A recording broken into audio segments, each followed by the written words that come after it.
What is going on, guys? Welcome back to another episode of the Crash Course Metal Show. We got with us here once again, Basement Bryan. What is going on, my man? I am good. How are you? Good, good. We had so much fun the first time. We thought, you know what? We gotta do a second video. We gotta bring more of these unknown, Too newer many of them. bands Yeah. to everyone's attention, and I think that's kind of what is missing in the live scene and just the metal scene today. So, thank I you, my totally man, for agree. coming Well, let back me just on. say, Yeah. yeah, no problem. Thanks for having me back on again. It was fun last time. Sure, it'll be great this time. You can catch me usually on Fridays. I think this week I'm gonna be off a day, so I'll be Saturday, but usually on Fridays on Stationhead. Download the app. You can hear my show where I play the rarest of bands, deepest of tracks, and the little known songs from the biggest name artists. I don't play things like Armageddon It, Here I Go Again. So if you like this kind of music, I'm playing deeper tracks off these albums. So definitely tune into that. You can also find me on X at HB Basement. I'm always talking music there. All right, got the All business right. part out of the way. Good deal. Good deal. Because I think that's why we kind of can have a good conversation because we're more on the deep track side of things. I'm with you. Yeah, When I want to listen to radio, I want to listen to something that you're putting out as far as like deep tracks and such stuff that you don't hear, the unknown and the forgotten stuff. It's just we get tired of hearing the same five songs. So, but that kind of leads I me. can't listen to Pour Some Sugar. I know. I'm with you, man. I'm with you. We've heard that a billion times. It We was old in know '88. We're still listening to it. we I know can't. it's a great song. We know, but there are plenty more great songs as well. But it is what Yeah. it is for us music nerds. It's kind of like a double edged sword. But that kind of leads me to a little bit of a question and kind of what we touched on it on the first episode. Uh, why are these bands like the 21st century sleaze metal bands here that we're going to be talking about? Why are they kind of like unknown? Like, why doesn't anyone know about this stuff? Everyone loves the 80s glam, the golden era of metal, just in general. But when you talk to people now that love metal, they don't know anything of. A lot of them don't know a lot of these new bands. So, what kind of do you kind of have a thought on that? Live in the now! Yeah, because you had your rant about it last time we did this, and it hit me a few weeks later where a lot of places aren't real, like radio stations don't play these bands. Mm-hmm. For example, like Hair Nation on Sirius XM. Except for maybe the last year or so, they usually play the same songs by the same bands, Mm-hmm. the ones that we've heard a billion times, and you don't hear newer artists, and you rarely, if ever, hear new stuff by established bands. Right. So I think the only guy that really ever played anything is Eddie Trunk on his show. Yeah. Say here's a new song by, I think he just played the Def Leppard one. I Okay. know some guy played on Sirius XM the new song "Cold as Snow" by From Vane. Bane. Yeah. Right? And that's very rare. It's very rare, and it's not in regular rotation. They might play it and like, hey, here's the new song, Mm-hmm. and maybe they'll never play it again. I Yeah. mean, I don't want to toot my own horn, but that's kind of the reasons why I do my show on Stationhead. Download the app. Mm-hmm. Is because nobody plays this stuff, and every now and then you'll have someone that will say either on the chat on the app, or sometimes I post what I'm playing on X, formerly known as Twitter. Oh, I never heard of these guys. Oh, I got to check this out, or this is new to me, kind of thing. So it's like there's not a lot of people putting that stuff out there. I Right. mean, I only knew, let's say, for an example, it was Medusa. The name of the album was Medusa with I'm going Russell and Guns, Russell and Guns. Oh, So it was yeah. like, Okay. Yeah. Yeah. Yeah. and Jack Russell. I Yeah. didn't know about that unless I think I heard about that on X. Okay. I haven't heard any station playing that. No. You don't hear this stuff. And the newer bands, there's nothing. I mean, back in the day, if a band put an album out, they were established, even the newer ones in Mm-hmm. 88, 89, they're on all the metal shows. You would see them on MTV. Granted, not every single one of them made it big, but they Right. were still out there, kind of, that kind of thing. I mean, even today, you listen to classic rock stations, they're playing stuff like Guns N' Roses, Poison, Motley Crue. That Mm-hmm. wasn't heard of in 87. but you hear them on there now, and it's the same songs you've heard a million times already. And it's Yeah. like, all right, I need to hear "Smoking" in the cover of "Smoking in the Boys' Room" again. They have a bunch of albums out with other killer tracks you can be playing. But I had this conversation on Hair Metal Guru's show where I want to say it's someone came up with some formula where it's like the first, like, I think 7 seconds of a song, if you don't recognize it, most people turn it off. Yeah. And that's why you have, especially on regular terrestrial radio, which I don't think anyone really listens to that much anymore. Yeah. But it's been for the last 40 years, the same Zeppelin songs, the same Who songs, the same Pink Floyd songs, because they don't want you turning the channel. Exactly. And if you have a band that's brand new, all of a sudden on a station, you like don't know it, most people will turn it off. Us music nerds, like you say, might be like, let me check this out. Or wait, this is kind of catchy. Let me hear the rest of the song. But the general population, they're going, I want to hear Stairway to Heaven. Right. Keep it on that. You play something deeper from Zepp, they're changing the channel. Yeah. And I mean, that's kind of human nature, but I think that's a big reason why a lot of these newer bands haven't gotten bigger, and a lot of the older bands, some of them just don't even put out new material anymore. I think Gene Simmons said a few years ago, why should Kiss put out another record? No one's going to buy it. Alrighty, so Bryan, let's actually push these new young blood bands out here. So we got 10 choices between us two. What is your number 5? All right, I'm going to add to this. I have all these bands on my list I either heard through social media or like Apple Music or YouTube channel. So it's like like we were saying before, the old school ways of finding new music, I don't even use it. And all these bands were done differently than it was done 30, 40 years ago.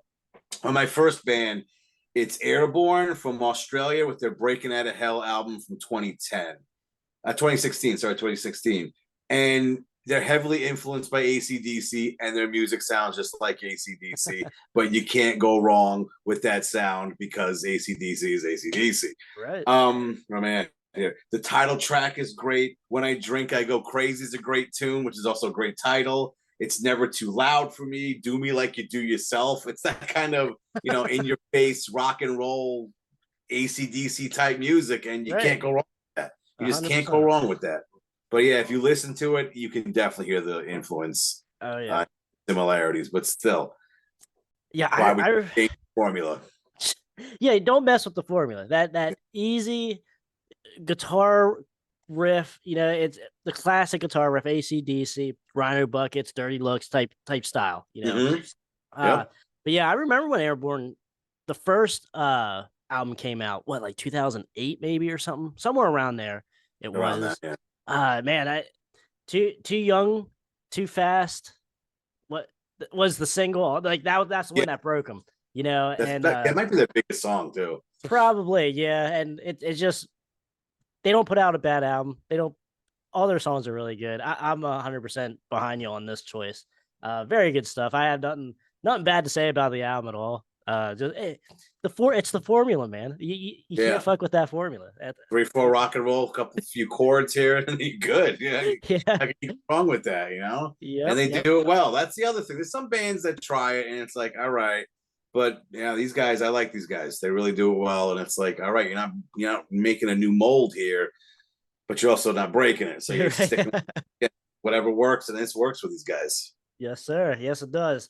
All right, that's a good choice. I'm right there with you with Airbourne. Good stuff. Have been in the collection for 10 plus years now. So good. Good number 5. So my number 5 here is going to be Loud and Nasty. Teaser. Now this here came out.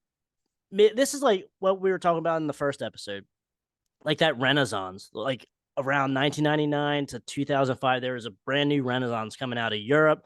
Like Sweden, and even over here in America, there was a couple bands that were doing great, or doing great music, I should say, not doing great like financially and fans wise and stuff like that. But you had here Loud and Nasty. They ended up, I think, doing, I don't know how many albums that they ended up doing as Loud and Nasty, but then at some point they came over, I guess, here to America and ended up doing Triple X as they rebranded themselves kind of. and they still look the heard of same. that. Obviously, they still have the same style, glammy look. Yeah, yeah. Yeah, and then obviously here on Teaser. But yeah, so you have the title track leading off, awesome, in your face, play dirty, and then you had the one of the video singles was Annie. It was kind of like a little bit like a mid-tempo ballad, a Yeah. little slower, good stuff. And then Yeah. Hungry. The first 4 tracks, my man, are absolutely bangers. Like this is a great side one. Just a good album though in general. But man, it's just they when you see them on the video and stuff, they give you that real glammy with a sleazy edge to their music too. And like there's a Wasps feel to it too, I think. But I don't know. It's just that renaissance of that I consider second wave of like sleaze metal coming out like early 2000s. That shit, man, it's hard to beat. Like the more the more you look into that era, that short little era, it's like, damn, how did a lot of us miss this? Which we didn't really miss it because we know of all these bands from that renaissance, but like just the general rock and metal population, all this shit just went over the head or under the radar or whatever. And it's just a shame because I mean, a lot of those bands could have easily fit in the golden era of hair metal. So, I mean, was Loud and Nasty, were you ever familiar? I don't think you were ever really familiar with them. This is one of the two off your list I didn't know before you sent me your list. Okay. So I listened to this and I was like, the first song kicks in. I'm like, okay. And then the voice kicks in. I don't know what it is with sleaze metal. The voice has a big part of it. You're like, okay, this is sleaze metal. Yeah. And once you start hearing the voice, I'm like, the first band I kind of compared to in my head were the Sea Hags. Okay. So it kind of sound like that. And the songs you listed, I really liked. Yeah. And I was like, oh, okay, this is nice. I like this. I like this. Yeah. So yeah, it'll definitely be in my rotation because this is good. like old school 89-ish sleaze metal. Like I said, bands like Sea Hags or like a Salty Dog. A little bit more of a better produced like Spread Eagle too, maybe. Yes, the Spread Eagle is another one I was thinking of. Okay. Yes, so something like that.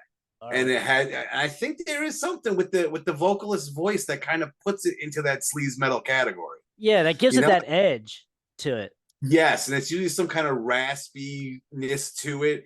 Like if Sebastian Bach circa 1989 sang these songs, you'd be like, oh, that's just like pop metal. But you have a guy that's been, snorting broken glass and eating cigarettes for breakfast, and all of a sudden you're like, oh, now it's sleaze metal.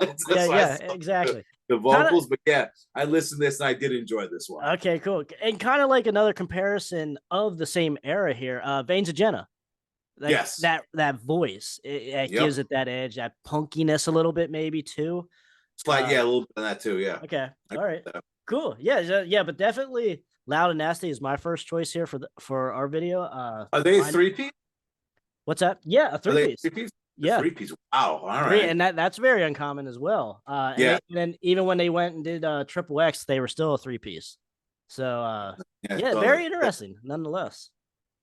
Yeah, because they have a beefy sound, which is pretty impressive for a 3-piece. Yeah, certainly. So, Bryan, my man, what's your number 4? My number 4. Let me get it up here. They just released this album this year. I think they've been around. I want to say 15 years, maybe a little longer. Okay. But it's Kissin Dynamite's latest album, Back with a Bang. I think I heard about it on X. So let me check it out. And I was like, God damn, this is a solid album. Holy God. And from Germany, their debut was Steel Swabby from 2008. So I got that. Okay. And then the title track is good. Raise Your Glass is a great party tune. When the lights go out, The Devil is a Woman. Great tune. Great name. My Monster. I mean, it's got the epic, catchy choruses that so many pop metal, sleaze metal bands kind of have out of Germany. They always got those thick, really big choruses. They got that. Euro metal. It's kind of like that almost to a point. Okay. But I think the nearest comparison I could think of these guys are kind of like Ed Guy. You're familiar with Ed Guy? Okay, yeah. Kind of along those lines. Okay. Yeah, I really like this one. Came out of nowhere, and let me check this out and listen to it. I'm like, oh wow, god damn, this is solid. This is a good album. That's what Right. that's for. Okay. Yeah, and that's because, like I said, I was familiar with Kissin Dynamite.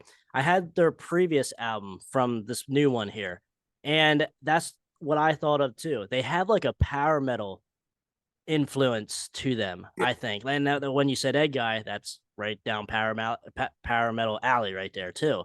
So I think because I thought maybe I'm going crazy, maybe it's just me that thinks this. But no, since you said that, that kind of verified it for me. So good.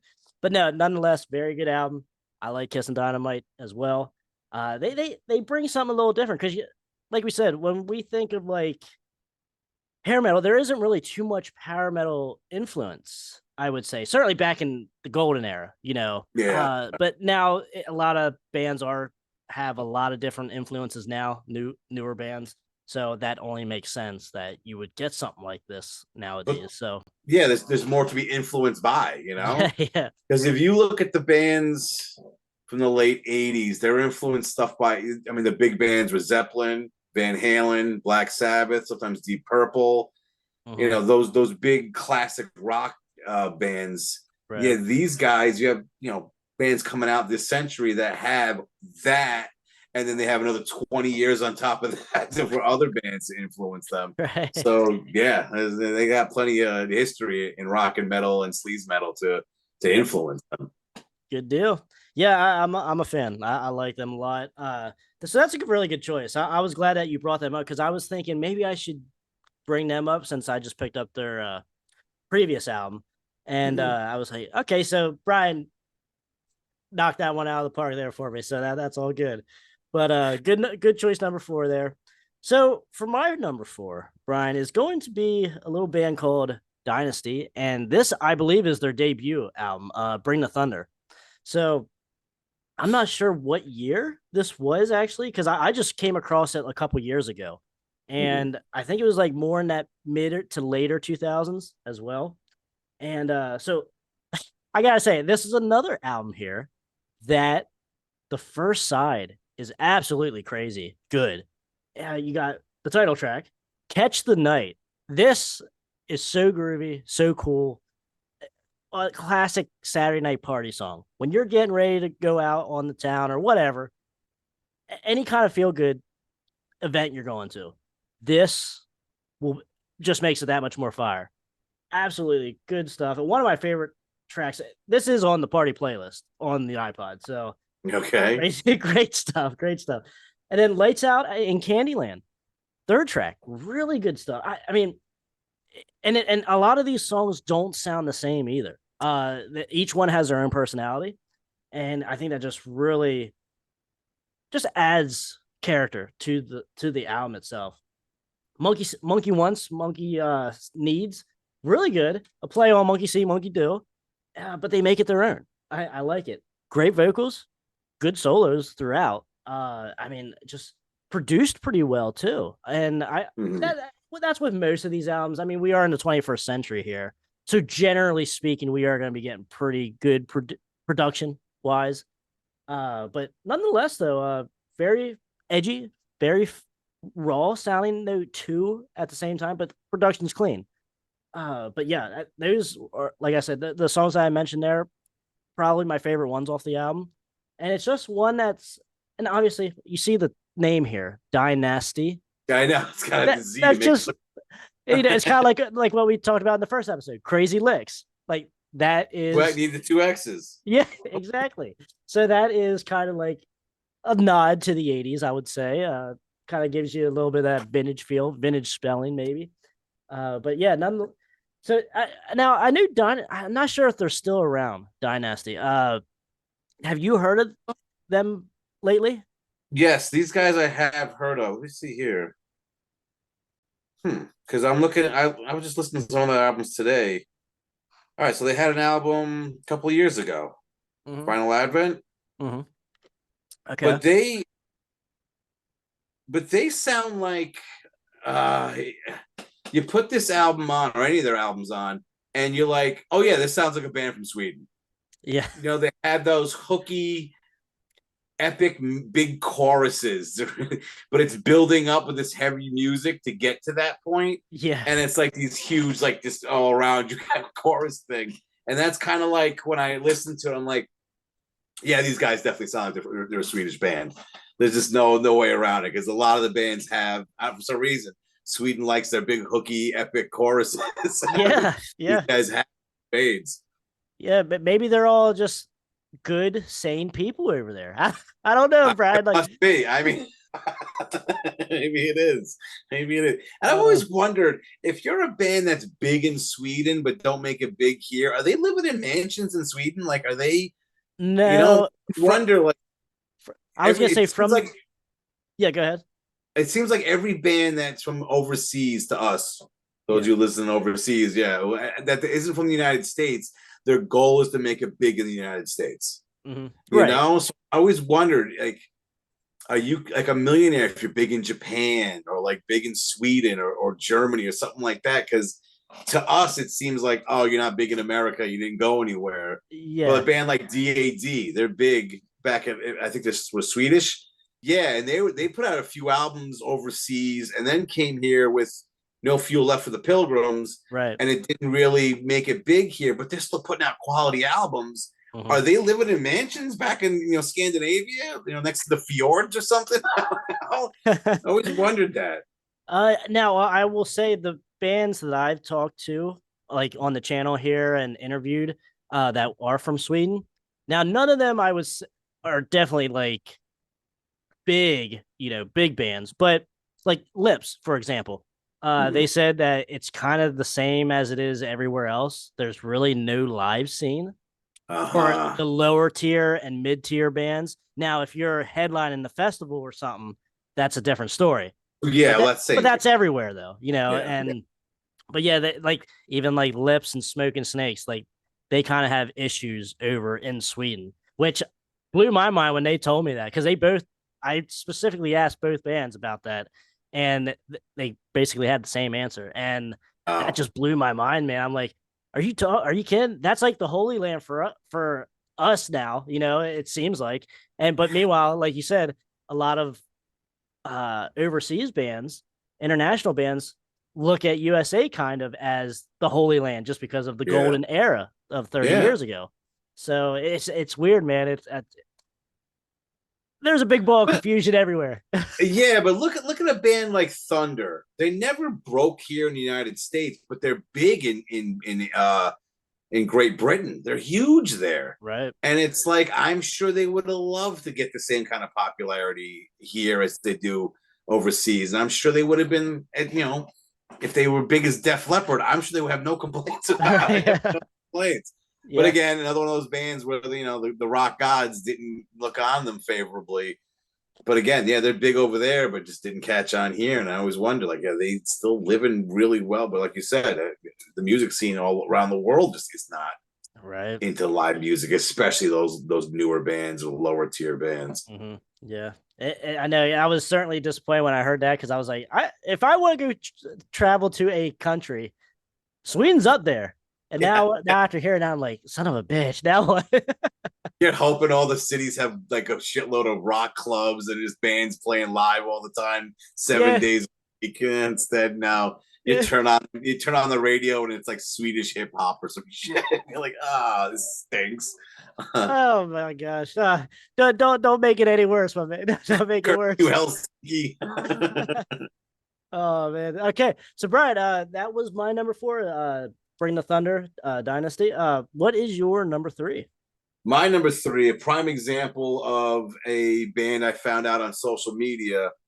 It's Primal Forces by La Chinga. It's a 3-piece, just straight up rock and roll, great stuff. Their debut came out in 2013. This Primal Forces came out last year. The song "Light It Up" was the one the single that got me into these guys, and then. Once I heard that song, which is a catchy, great rock tune, I'm like, I got to listen to the rest of what these guys got. And it is just old-fashioned, kick-ass, catchy rock and roll. Songs like Stars Fall, Backs to the Wall, Bolt the Lightning, Ride the Dragon. I mean, it's just great stuff. And these guys are doing old school rock, which I have no complaints with. Again, oh no, hopefully they're selling, making money off it. But yeah, these guys are pretty active on X, formerly known as Twitter, and that's where I first heard about them. And it was like, Okay. I'm not hearing about bands on the radio like you used to, or on MTV. They're not playing anything anyway. But this is a prime example of a band I discovered through social media, basically. I can't remember someone like reposted the video or whatever or whatnot. But once I heard that, I'm like, this is a great tune, and just got into them from there. Very cool. Yeah, because I listened to this album today, and the first half of the album is really catchy, really good, catches your attention.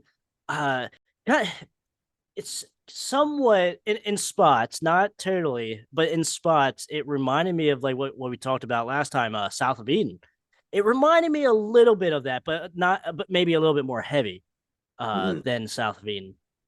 But yeah, I liked it. Now I will say, like the later half of the album, there's a couple misses there, in my opinion. But overall, though, this would be an album that if I find it here, I would pick up. I was impressed with it. I liked it. Nice. So yeah, good choice. And you said that album just came out last year, right? 2023. Yeah. Okay. Yeah. All right. Good. So they're definitely still. So hopefully, maybe they'll be coming out with something new as soon as next year. We'll see. That's another thing too. A lot of these bands sometimes just drop off, or maybe they'll put out another album a couple of years later. Or just do singles for a couple years. That's the other thing. Yeah.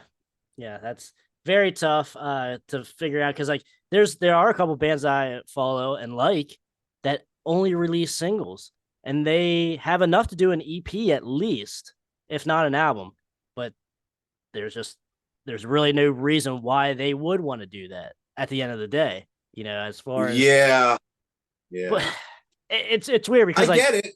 Yeah, me too. Because I get it. I want to support them. I want to support them by buying something, but I'm not going to buy just a single song either. I get that. Yeah. I don't know. It sucks. I think the part of that is the mentality of, let me buy an album. Let me get something with a physical copy of something with multiple songs on it.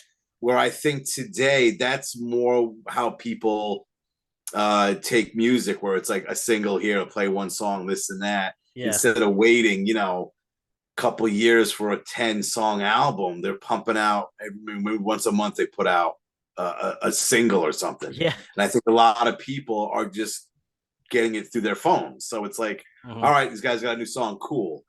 Instead of waiting, physical copies, they aren't selling like they used to. No, it's not. I get people are collecting them, they go crazy for it, but the reality is it's not like what it used to be. No. I don't think any of these I mean, look here.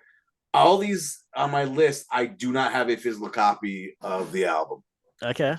I mean, I don't buy albums like I used to. I'm 88, 80, in the late 80s, early 90s, I was buying albums left. Of course, that was really the only way to do it. And stacking them up. But even early 2000s, when you start hearing new band, that kind of was the way you still got your music if you wanted a copy of it. I mean, now it's like, well, I have no room to put this stuff. That's the first thing. Yeah. And second, we're paying for a subscription to Apple Music. I have the album there. I know people sitting there going, oh, but what if they take it up? Yeah, I've been there. That's happened. Where you're like, what happened to this album? Let's do it last week. Now it's gone. And you have no idea why. They don't explain. But I think a lot more people just get their music that way. Yeah, I would say times for the normal person, it is more convenient. But for me, I don't know. There's something blocked in my head, in my skull here. That's no, I need the actual thing. And another thing, I think why bands go the single route, it keeps you in people's eyesight, in people's minds more frequent, which I understand that, especially with the last 5 years of entertainment and just, people's attention spans. I do understand that angle to it. But at some point, let's get something physical out there. All right, so my number 3 here is going to be a U.S. band, actually. This is probably the first and only U.S. band that I have here on the list, and that is going to be Kickin Valentina's Revenge of Rock. So this one here, I seen, now these guys are a little older, but they weren't in originally any. Now DK, the singer here, He was around. He was like 18 or 19 in like 1990, 1991, because he does show pictures like on his Facebook and stuff. Like him in bands, but that just didn't make it. All Yeah. like on the Sunset Strip and stuff like that. But man, these guys still like rock today. They did have an album before this one, and with a different singer though, and it's still a really good album. But this here with DK, if anyone's familiar when Jet Boy, you might know when Jet Boy at I guess it was like the later '90s or early 2000s, DK took over Jet Boy as the lead singer. Just I don't Okay. think he was on an album. He just was did live Yeah. stuff and stuff. So, but then after that, I guess he ended up joining Kickin Valentina here then. But no, this came out roughly 4 years ago now, and I seen them live twice, and each time they put on a hell of a show, great live show.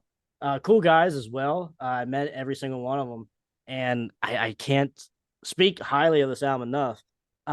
Somebody New was the one of the video singles off here. Really good, kind of like poppy sleaze, if you will, because that with DK's voice, it's certainly sleazy. So, here we go again. Spread Eagle, Shotgun Messiah type deal. Jet Boy, obviously. Mhm. So, and the other single here was War. They had like a mid tempo style ballad here with Heart Tattoo. Really good. And it's only 9 songs too, which is interesting. I kind of when I'm listening to this, I feel like it's somewhat longer than 9 songs, but not in a bad way though. I don't know how to explain it because I like when I saw this here, I'm like, oh shit, it is only 9 songs. But but nonetheless though, the lead off track, Welcome to the Freak Show, or just Freak Show. But it's a great live track too. They start out with it on their live set, and it's just like just in your face. And yeah, it is. I can't speak highly enough, especially if you like the sleazy stuff, like what we're talking about here today.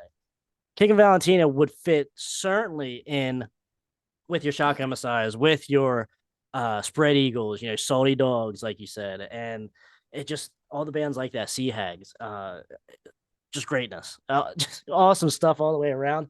And they actually did release a brand new album this year.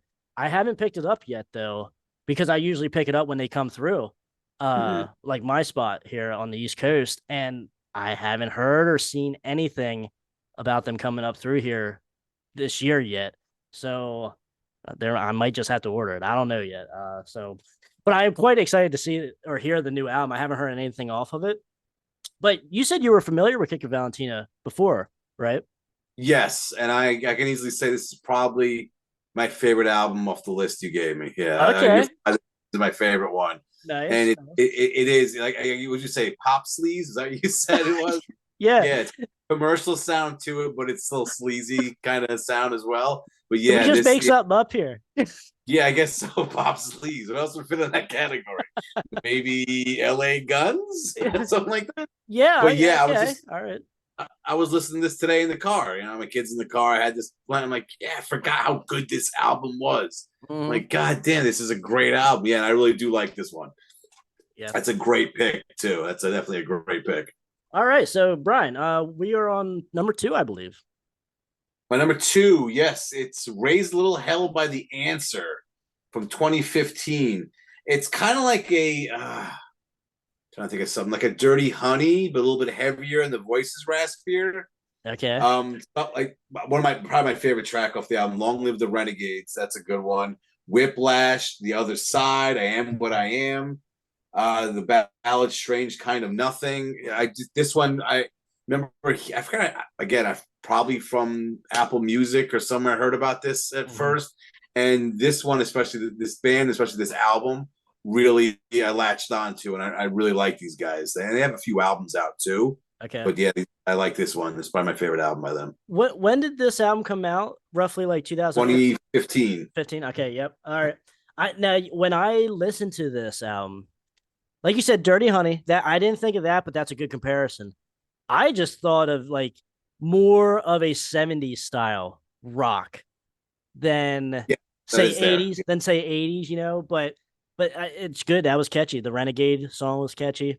that was like one of the singles that actually did Yeah. has pretty good view count. You know, it's like almost 300,000 or so, I think, if I remember seeing that correctly. So like, it had a little bit of run per se on YouTube. You know, like I guess if you could say that, but I mean, I knew a couple bands I would kill for 300,000 views. Yeah. You know, so at the end of the day, it's nothing to frown upon or just be like, oh shit, only 300,000. But Yeah. you know, No. it's yeah, it's good. It's good, solid, just rock and roll, like you said. Yeah. But more, I would say, more shaded to the '70s feel and I can see tone, that. guitar Yeah. tone to it and stuff like that. At the end of the day, at least what I see around here, I feel like '70s style rock is a little bit more in favor than '80s like hair metal and stuff like that. In Because my, I at least in my general area that I see. and I think part of the reason is because for some reason hair metal got this negative label on it in the late 90s, and it really has it's been difficult for this genre to shake that off. Right. I can't think of anyone liking 70s rock who going, that sucks. No one says that. Like nobody says that. Who in their right mind would say, oh, Zeppelin sucks. How do you like that band? Yeah. You hear about that like a Poison, Motley Crue, Cinderella. People say that all the time, but no one sits there and says, oh, Black Sabbath sucks. And then people take them seriously when they say something like that, you know? Yeah, for some reason, the 70s rock never really gets that negative label slapped on it, where the late 80s hair metal did. People we've had this conversation. People say hair metal is this dumb term. They hate it. They think it's an insult. They don't like using it, all this kind of stuff. Mm-hmm. But when you say classic rock, nobody sits there and says, oh, how can you say that? Or I like Zeppelin. Well, that's not classic rock. No, it is. It just is. No one argues that. It is what it is. Everyone either, you know, if you're into that, and a lot of people like that kind of music. Yeah. I mean, I think why it doesn't get that rap too is because when I listen to the radio, I think I hear more 70s rock songs and bands than I do 80s. When we're talking 80s bands, like what we're talking about, Guns N' Roses, Motley Crue, AC/DC, but even then that's 70s though too. Like because they're not playing Who Made Who or yeah, you know anything really from the 80s, you know. So but that's it. Like it's only a handful of 80s bands. Poison. I don't know if AC/DC is a good example because they've been doing the same thing since the 70s. It's like they changed. But think of it this way: you go see a band in a local bar. They're playing stuff from the 70s. They're not going to start busting out Poison. Maybe a Guns N' Roses song, maybe some, but they're playing like any local dive bar. They're going to be playing AC/DC, Aerosmith, you know, Led Zeppelin, stuff like that, and people are going to be all on board for it. You know, and Yeah, they're not Nazareth. yes, exactly, all that stuff, and then all of a sudden they're thrown into the mix. You know, oh, something off Theater of Pain. You know, I'm not going to do that. Well, no, actually, maybe Home Sweet Home. You'll probably hear. Maybe that one, but you're not going to hear. Save Our Souls. Yeah, I was going to say "Need a Lover Tonight" or something like that. You know, they're not going to do that. That's the ones I'm going to look at. And go, what the hell is this? Yeah, I know. And it's a damn shame, Brian. It's a damn shame. I might look over and be like, "Oh shit, someone knows this song." Yeah, I would when I shit do album, but still. Oh, I would disagree with you on that one. All right, so for my number 2, Brian, is going to be another Swedish band, obviously here, and I think that's going to be a common theme for the 21st Century series that we have going here. But it is going to be the new album here from Lips, and that is Changing the Melody. Now, Brian, we talked about Reckless Love in the first episode, how that's pop metal, catchy as fuck, all the way around. Like, how isn't any of that on the radio? Lips gives them a run for the money for as far as pop metal goes, and catchiness, hooks up the ass everywhere. And this album here, it's all Frontiers. Now they did have a ballad. Well, they had an album and like a EP or two before this. Within the last 10 years or so, they had a great ballad. Every Time I Close My Eyes. Holy hell, it's not on this album, but like that was my introduction to them. and I was like, I'm blown away. This is like a great band that I need something from them. And lo and behold, this came out this year, I believe, and on Frontiers Records, so it is easy to get still. It's not like out of print or anything, but catchy as all hell. Catchy choruses. I don't understand. You could literally put all 10 songs of this album on the radio Mhm. and people would love it. People would love it. I would be willing to bet anyone any amount of money on that. And even given, like I said, Reckless Love, either surpassing them in the mainstream ability, digestibility of their songs and hooks and choruses, I would bet that. But anyway, you got a good ballad here. I Would Die for You. Not as good as Every Time I Close My Eyes, but right up there though. Very good. You got Freak on here, Monsters, Going Under, Bye Bye Beautiful. Like they had like 3 or 4 music videos for this album already, and it's just like another one of those things. That how isn't this band getting more notoriety? Which this is great. This is like the first album that they actually were on an actual label for. All their other stuff was pretty much released by them and such independently. But so hopefully there's something moving in the right direction here for this band and they can start getting some recognition and everything.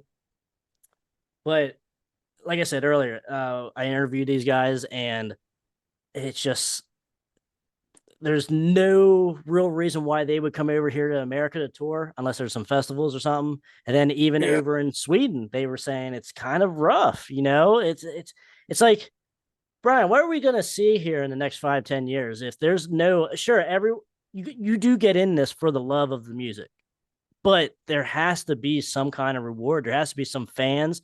There has to be money. There has to be something on the other side here to make you want to be keep able to doing it. survive.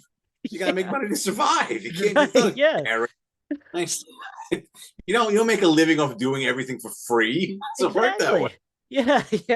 So I mean, now you said you were unfamiliar with with Lips when I gave you the list. What'd you think of the album?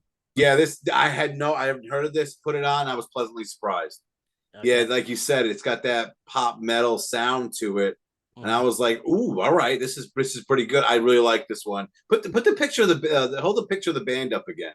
Like that one guy, the blonde, he's got Jim Gillette from Nitro hair, and I totally respect that. Yeah, guys go all out. God. He's up there getting all that shit up for the show. So they're still doing it, and it is a quality album. Like I said, I was pleasantly surprised that this was one where I was like, I don't know these guys. Put it on, I'm like, ooh, okay. Yeah. All right. Yes. Some of these choruses where you were kind of like thinking about after you were listening to the album. Like, like that. I know that a couple of these songs, like when I first listened to the album, I was like, all right, I'm excited for this. The first time I listened to it, I was like, there was only like 3 songs I really like could remember. But then like the more I spun it, and when I walked away from it, the shit was just playing in my head. Like it ended up being real like earworm in my ear. It's definitely an album, yeah. Okay, yeah, definitely. But you're right, like how something like that, it almost seems like I'm trying to think who to compare them to. I mean, from back in the day. Like, what if the DJ just said, "This is this band with a new song"? I mean, how many people would even notice or would be like, "Oh shit, this is great," and then realize, "Oh, it's a different band." Yeah, I don't know if that would work for them, but I mean, I'm trying to think of maybe a Nelson. I don't think they're that poppy. Okay, a less poppy sounding Nelson. Like, what was Nelson's second album? Oh yeah, the one with the dogs on it. Yeah, and it was held up by the record company because they wanted something poppy like the debut. I would compare it more to that second album. It's a little heavier, a little more edgier than. Okay. I can't live without your love and affection and stuff. Yeah, I would say the only bands I can think of right now is like Shadow King or Bad English or something, something poppy, but Bad English comparison. Yeah. Okay. I get that. All right, yeah, good deal. So I'm glad you like that because every time I get a chance to talk about Lips, I will.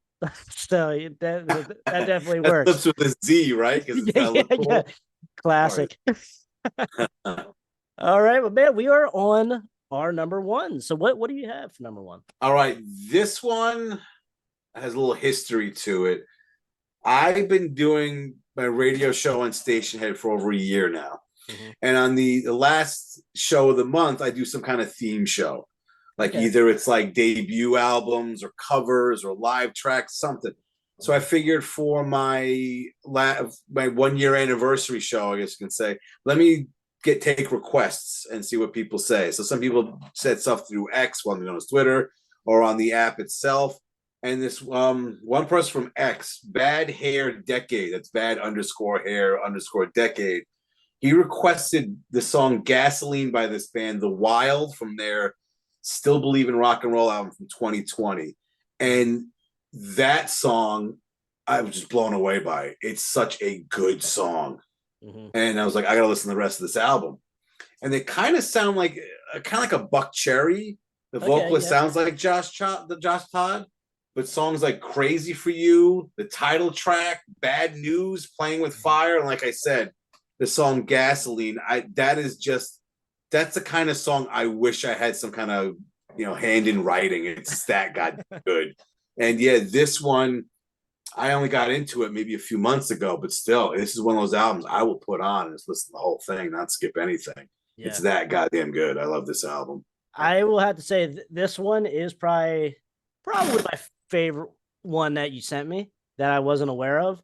The first couple tracks, the vocalist, like you said, I could see some Buck Cherry similarities, but I also got when he wasn't totally singing, kind of like on his lower vocal delivery, I kind of got a Eric Jake from Wild Street feel.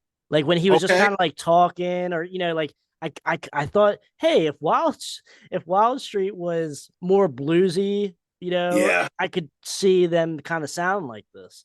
But yeah, really good. The first like 3 tracks too, like really caught my attention. I was like, okay, I'm gonna get into this. Like you said, very good. And this is one that if I see out or coming across online or whatever, I will pick up. It's really, really good. My number one here is a brand new album that I've been talking about a lot lately. If I'm not talking about Lips, talking about Sabire and their brand new 2024 album. Is Yacht. This album is my favorite album so far this year, bar none.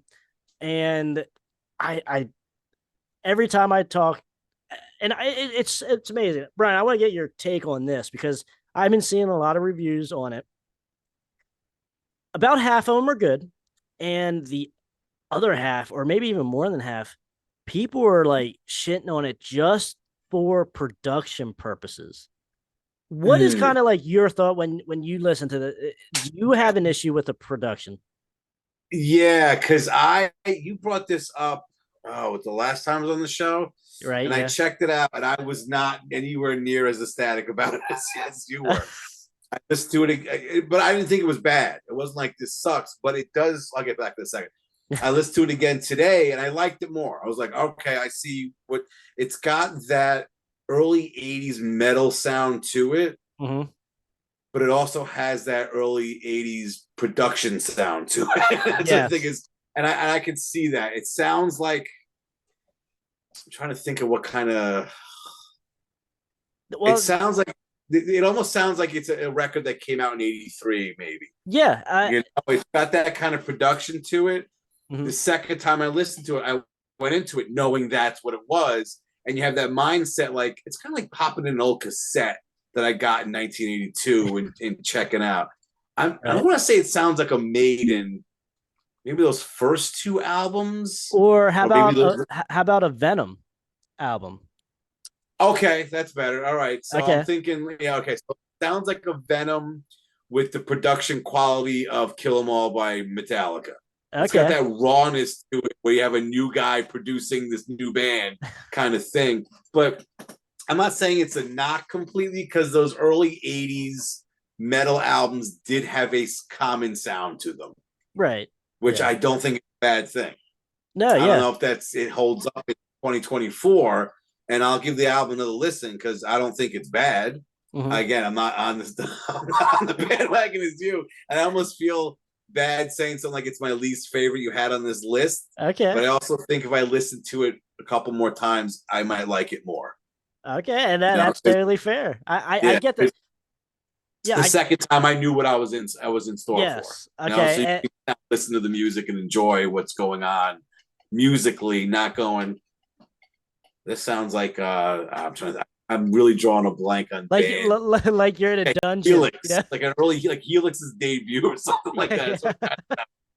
Yeah, and I get that because like a couple, like one or two of these songs, like the more fast paced ones, do give me a little bit of a Venom feel, even the vocals, but it's certainly, even though Sabire and Scarlett, he doesn't really consider them the band glam.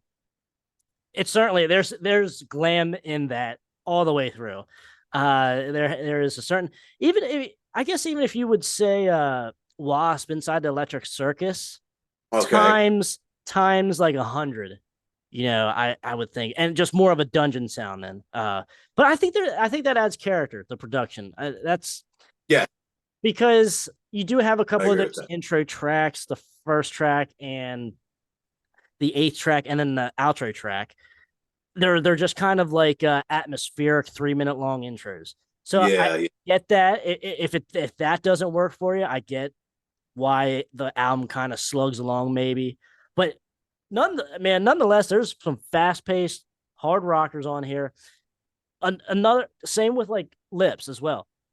Hooks out the ass everywhere you look. Ice Cold Lust. Don't tell me you listen to that song and that song is not in your head the next 7 days. Like there is no way. I don't care if you don't like the production or not. That song, that chorus has to be stuck in your head. I don't know. I literally had it on before you came on. Just a touch. Is this the song? Just a Touch of Acid. Oh, okay, yeah, that's a good one. I was like, this is catchy. I like this one. Shit. Yeah, and I think that's the thing. Like I said before, now that I know, I agree with what you said. The production gives it a certain charm. Mm-hmm. So if you go in there thinking this album came out in 82, 83-ish, okay, now that's out of the way kind of thing. I think for me, when I first put it on, that was the focus. If that's making sense. Yeah. Now I can focus more on the music and be like, okay, let's not think of this as an album from 2024. Let's think of this as an album from 1984 kind of thing. Right. That makes sense. And I would say that it might have surprised you as well, because obviously we're in 2024 and you weren't, I can't think of another band like within the last 5 years that had this kind of sound. Yeah. As far as like hair metal, sleaze metal, and stuff like that. Yeah, yes. If you go to doom metal or like black metal, yes, that's what they sound like. That's what the production always sounds like. Yeah. But as far as like this style, a little bit of metal, this side of the field, you're not expecting this kind of production or sound, atmosphere in the album. But I think that's what's kind of cool. This is like an album, like if you're kind of not feeling the greatest, like kind of depressed, it works. But if I put it on Saturday night, it still works too. Like, I don't know how to explain it. It's perfect for everything. I don't know. Bryan, I'm ecstatic for this. I'm ecstatic for this album. We got 6 months left in this year, but it's going to be hard for an album to beat this. But I mean, I get the hold up on it, because that's what a lot of people have been saying. Like the production's kind of like getting past that wall. Once you get past that wall, I'm sure. Yeah. I don't want to say it sounds dated, because that's a negative label on it. It sounds, but it does sound like from a certain time. I'm trying to put it in a positive way, because that, I'm not saying it's a bad thing, but like you said, when you first put it on, that was the first thing I noticed, and I was like, all right. And he's trying to get you wrap your head around that. Second time, probably the third time, that won't even be like an issue anymore. You just be like, okay, this is what it is. I got it. All right, let's hear the music now. And you're right. Yeah, a lot of the songs are catchy. And it's not like I don't play albums from 82, 83. This good stuff came out there with this same type of sound to it. Mhm. and I'm not going to complain about that. I mean, I'm still not on board like you are. Maybe eventually I'll get there. I don't think it's bad. Yeah, I'll leave it at that. I'm expecting a text like in a couple months saying, "Dude, I absolutely love this album now." What was I thinking? I But should just mess you like this album sucks. I'd be like, what the fuck? What? but yeah, guys, definitely check out this album. It's my number one here for a reason. I think it might be my number one for the year so far, but we'll see. We got some time left, but maybe check out Ice Cold Lust, one of the tracks. A ballad there, The Last Day is pretty good, and also Toxic Man, very catchy chorus in that as well. But those are the 3 tracks I would recommend to anybody that wants to check out this album. But Bryan, dude, this has been great. I'm surprised I didn't make it on the first show. Well, I'm surprised you put that on there because it wasn't technically out. It came out at the end of June.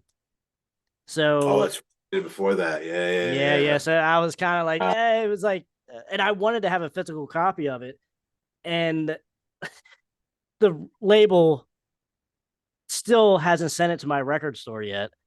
They say that they're on the 3rd pressing of the copy, and I'm like, give me a fucking break. Come on, you guys, what? Did you guys only print 10 copies? What's going on? Yeah. That might be another reason why albums aren't selling. yeah. Because it's, but I think it's more of a label issue than just like a general issue. But the record store around here was saying, hey, that record label always does this. Like, I don't know if I'm getting LPs today from them or if I'm getting CDs from them. Like, there's never a set delivery, So, yeah, and that's horrible because I've been waiting 3 weeks now since the delivery was supposed to be there at the record store, and he keeps keeping me in touch, and he's like, still haven't gotten it yet, man, and it's nothing we can do about it. So, like, wow. fuck. So, wow. What are we gonna do, Bryan? This is horrible. This is horrible. Do you want to do honorable mentions, or are we gonna do part 3? What you want to do it? I think we could do a part 3 still. But all right, we'll say what I got here. Yeah, we'll save them. We'll save them for part 3. We could do that. So, all right, guys, that is our 10 more 21st century sleaze metal style bands that just are totally forgotten or unknown, and we're trying to change that. It needs to change, Bryan. Trying to get the word out. Yeah, trying. So, Bryan, tell everybody where they can find you again, real quick. All right, you can hear my show on Stationhead. Download the app, put it in the search bar, Hairband Basement, playing the deep tracks from all these glam, sleaze metal. Sometimes I go even older from the 70s, but it's all the deep tracks, not the stuff you've heard a million times. Like we said, you don't need to hear Home Sweet Home again. We got it. And you can find me on X, formerly known as Twitter, always talking music there. That's pretty much what I got. Good deal, man. Good deal. And thank you again for coming on and doing this again. It's always fun. Thanks for having me. Yeah, no problem, brother. So, guys, let us know in the comments what you think of the 21st century, just metal in general, but more specifically the sleazier stuff, stuff that could have fit easily in the golden era of the 80s. Talk to me. Until next time, guys, that's Bryan from Hairband Basement, Trevor Krash Knight. Stay out of that collateral damage, and we will see you guys later.